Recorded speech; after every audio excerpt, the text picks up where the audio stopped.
Bonjour, shalom, je suis serviteur de Dieu, Alan Rich. Dans la Bible, il y a deux événements très importants qui sont confus. Évidemment, la plus importante, c'est la venue du Messie ou le retour du Messie pour les chrétiens et l'enlèvement du corps de Christ de l'Église. Il y a un problème de chronologie. Il y a un problème de penser ou de croire qu'il y a enlèvement ou pas.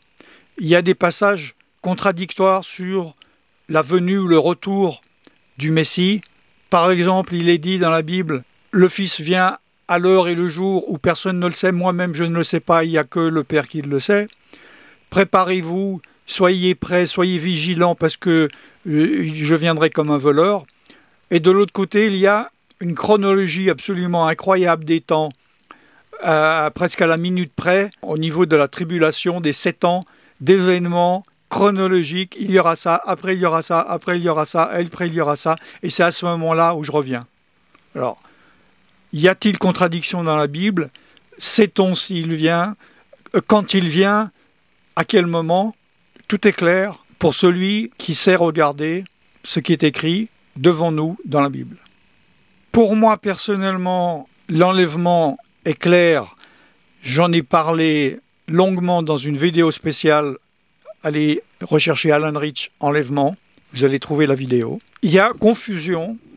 Et il y a des personnes qui font des amalgames avec le retour final du Messie et l'enlèvement. Je vais vous expliquer la chronologie et après je vais vous montrer bibliquement pourquoi. Il y a d'abord l'enlèvement. L'enlèvement déclenche le début de ce qu'on appelle la tribulation qui dure 7 ans. La première tribulation de 3 ans et demi, suivie de 3 ans et demi, la grande tribulation. Le début de la tribulation, c'est l'Antéchrist qui fait une alliance, un contrat de paix avec Israël et qui est rompu au bout de 3 ans et demi, d'accord, la chronologie. À partir de ces 3 ans et demi, la désolation dont est parlé dans Daniel, Yeshua Jésus l'a bien dit dans Matthieu 24, que celui qui lise fasse bien attention, qu'on comprenne de quoi il s'agit dans le lieu saint. Voilà, il y a un déclenchement d'événements et ensuite, au bout de ces 3 ans et demi, le Messie revient. Donc, si on sait qu'à partir du moment quand le contrat est signé, l'alliance est signée, il va y avoir 7 ans avant que le Messie ne vienne ou ne revienne selon la connaissance que l'on a.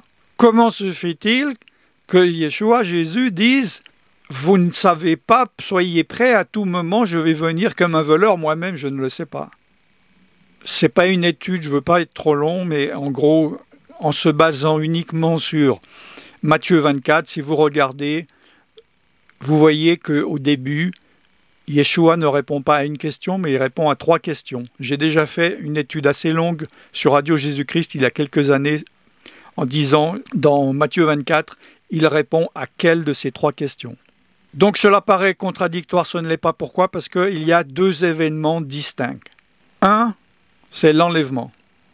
Cet enlèvement, c'est de cet événement qu'il parle quand il dit, et quand la Bible dit, cela va venir comme un voleur.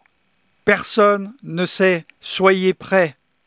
Nous voyons dans Matthieu 24, verset 44.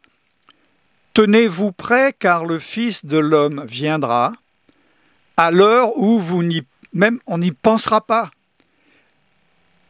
Il n'y a pas d'événement précurseur à cela. Je vous assure que ceux qui seront dans la tribulation, ils vont y penser au retour de Christ. Et ils vont savoir, ils vont se dire, oh là là, l'Antéchrist vient de s'asseoir dans le temple à Jérusalem, il nous reste encore 3 ans et demi. Et on sait ce qui va se passer parce qu'il est décrit, un quart de l'humanité va mourir, les plantes, un tiers de la terre sera détruite, les eaux, les végétaux, des morceaux de glace, de grêle de 30 kilos vont tomber sur la terre. Il est dit, jamais il n'y a eu des choses pareilles sur la terre auparavant. Ne vous inquiétez pas, les personnes qui seront là, ils attendront. Mais là, dans le cas de l'enlèvement, il n'y a aucun signe avant-coureurs. C'est clair, c'est pour cela que quand nous n'y penserons pas, quand on se dira, ah ben, de toute façon, c'est pas aujourd'hui, c'est pas la semaine prochaine, telle personne n'a pas encore... Non, on ne sera pas. Beaucoup de personnes dans les commentaires, je ne sais pas d'où ça vient, il doit y avoir des enseignements en français, je ne regarde pas les vidéos en français sur Internet. Quand j'ai parlé de l'enlèvement, on me dit « Non, c'est faux, espèce d'ignorant, il n'y a pas d'enlèvement secret. » J'ai jamais parlé d'enlèvement secret, la Bible ne parle pas d'enlèvement secret. Et l'enlèvement, comme je l'ai dit, ne peut pas et ne sera pas secret. Quand des millions de personnes vont disparaître du jour au lendemain sur la terre, ça ne sera pas secret. Le lendemain matin, à 6 heures, sur toutes les chaînes d'infos du monde entier, on dira « Qu'est-ce que s'est-il passé ?» N'oublions pas que le Saint-Esprit va aussi partir, il y aura encore plus de confusion, le diable va encore avoir plus de droits, il va y avoir tous les complotistes qui vont parler, il va y avoir plein d'endroits et d'églises et de chrétiens et de pasteurs et de curés qui seront encore là, et on les invitera sur CNN. Non, ce n'était pas l'enlèvement. Regardez, je suis encore là, mon église est pleine. Non. Donc, bon, et puis les extraterrestres, et voilà. Toutes les personnes sous influence des mensonges prophétiques du diable. Bref, ça ne sera pas du tout secret. Ça, c'était une parenthèse. Par contre, c'est inattendu. Il n'y a pas de signe avant-coureur pour l'enlèvement. Cet enlèvement, écoutez-moi bien, personne ne verra Yeshua, Jésus. Parce qu'il est dit, il ne viendra pas sur la terre. Il va nous rejoindre en mi-ciel. Nous allons monter, il va descendre pour nous prendre. Personne ne verra Yeshua. Ce n'est pas le retour de Yeshua où tout le monde, toutes les tribus de la terre le verront et seront tristes. Et il est dit, quand je reviendrai, je poserai mes pieds sur le mont des Oliviers à Jérusalem. Ça, c'est le retour après 7 ans de Yeshua. C'est un événement différent. Dans Matthieu, toujours 24, verset 30, le signe du Fils de l'homme paraîtra dans le ciel. Cette fois, il paraîtra, tous les gens verront, toutes les tribus de la terre, toutes les tribus de la terre se lamenteront. Et elles verront le Fils de l'homme venant sur des nuées du ciel. Là, ils le verront sur les nuées du ciel, avec puissance et une grande gloire. À l'avènement, il n'y a pas de puissance, il ne voit pas, il n'y a pas de gloire. Et il enverra ses anges avec la trompette, le chauffard, la trompette, le chauffard retentissante.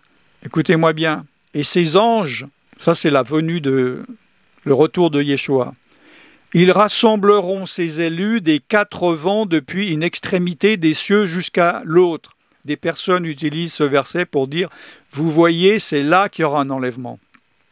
C'est après la tribulation qu'il y aura un enlèvement, parce que vous voyez bien que c'est écrit, espèce d'ignorant, que les anges rassembleront les élus de Jésus, de Yeshua, des 4 vents depuis une extrémité des cieux jusqu'à l'autre.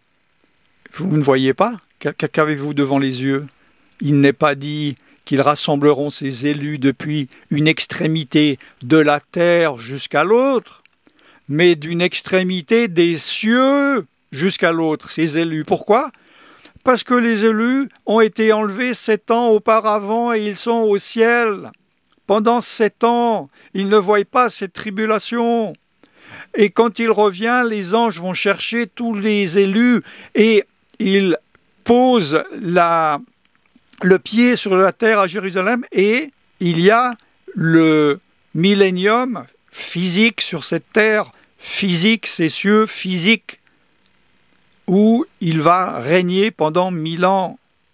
Je ne vais pas, je ne veux pas, je ne peux pas convaincre des personnes avec une bataille théologique, une bataille de versets bibliques sortis hors contexte, parce que c'est le Saint-Esprit qui révèle les choses. Demandez au Saint-Esprit de grâce. Arrêtez d'argumenter avec des hommes, de dire oui, moi j'ai raison, vous avez tort, voilà un verset. Regardez le mot qui est écrit. Demandez au Saint-Esprit. La Bible, la parole de Dieu, est une, indivisible, et elle s'explique par elle-même. Mais sans le Saint-Esprit, vous ne pouvez pas comprendre.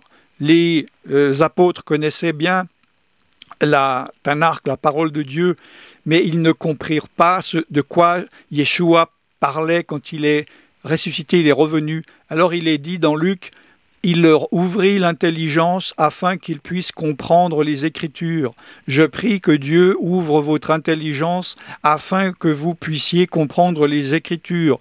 Demandez à Dieu qu'il vous ouvre votre intelligence afin que vous puissiez comprendre les Écritures. L'important, ce n'est pas d'avoir une conviction et d'essayer de convaincre tout le monde et de se fâcher lorsque quelqu'un n'est pas d'accord avec nous. Vous voulez être sûr de ce que vous savez ou de garder vos convictions ou connaître la vérité? Pourquoi avez-vous peur de la vérité? Quel est le problème avec la vérité? Moi, j'ai envie de connaître la vérité. Si j'ai tort, je veux que le Saint-Esprit vienne me dire « tu as tort, voilà la vérité ». Je pense que c'est la bonne attitude. Ne manquez pas les autres enseignements sur le sujet, sur mes playlists, sur la fin du monde, les derniers temps, etc. Je suis serviteur de Dieu Alan Rich et je vous bénis dans le nom tout-puissant de Yeshua Jésus. Shalom.